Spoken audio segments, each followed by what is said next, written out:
అందరికీ నమస్కారం. ఈ నెల 22వ తారీఖున వైఎస్ఆర్ కాంగ్రెస్ పార్టీ నన్ను సస్పెండ్ చేసినట్టు విడుదలైనటువంటి ఆ ప్రకటనకు ప్రతిస్పందిస్తూ నా అభిప్రాయం తెలియజేయాల్సినటువంటి అవసరం ఉంది కనుక ఈ వీడియో ద్వారా ప్రజలందరికీ కూడా తెలియజేస్తున్నాను.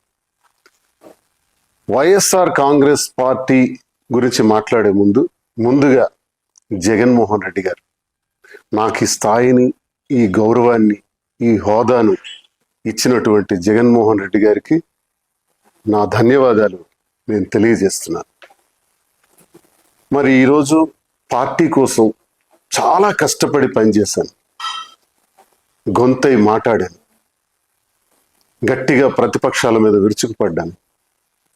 ఎంతో కష్టపడి పనిచేసినటువంటి నాకు అకారణంగా వ్యక్తిగత కారణాలు అన్నటువంటి కారణంతో నాకు సస్పెండ్ చేశారని తెలిసింది. అయితే ఇందుకు నేను పార్టీ నాకు అందించినటువంటి సహకారం, రాజశేఖర్ రెడ్డి గారితో అడుగులు వేసిన నేను, జగన్మోహన్ రెడ్డి గారితో నడుస్తున్న నేను, నా హృదయంలో జగన్మోహన్ రెడ్డి గారు ఇప్పుడు కూడా చిరస్మరణీయం.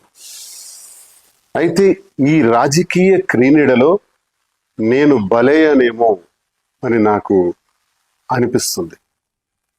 అయితే నేటికి 25 సంవత్సరాలుగా ప్రజా జీవితంలో ఉన్నటువంటి నేను, ప్రజా సేవనే పరమావధిగా భావించిన నేను ఎప్పుడూ పార్టీకి ద్రోహం చేయలేదు, అవినీతి చేయలేదు, లంచాలు తీసుకోలేదు, అధికార దుర్వినియోగం చేయలేదు, భూ కబ్జాలు చేయలేదు. పార్టీ కోసం మాత్రమే అహర్నిశలు పనిచేశాను. ఈ జరిగినటువంటి పరిణామాన్ని నేను స్వీకరిస్తూ, సస్పెన్షన్ అంటే తాత్కాలిక విరామము. ఓకే, తాత్కాలిక విరామాన్ని ప్రకటించినప్పుడు నాకు ఒకటి గుర్తొస్తుంది.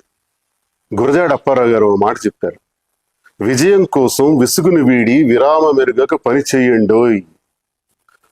పని చేస్తాను, కష్టపడి పని చేస్తాను, స్వతంత్రుడిగా, తటస్థునిగా, నా ప్రజల కోసం, నాకు నమ్ముకున్న గ్రామాల కోసం, నా పైన ఆధారపడి ఉన్నటువంటి కార్యకర్తల కోసం, అభిమానుల కోసం నిరంతరం మరింత రెట్టింపు ఉత్సాహంతో పనిచేస్తానని, ఎవ్వరూ ఆందోళన చెందవలసిన అవసరం లేదని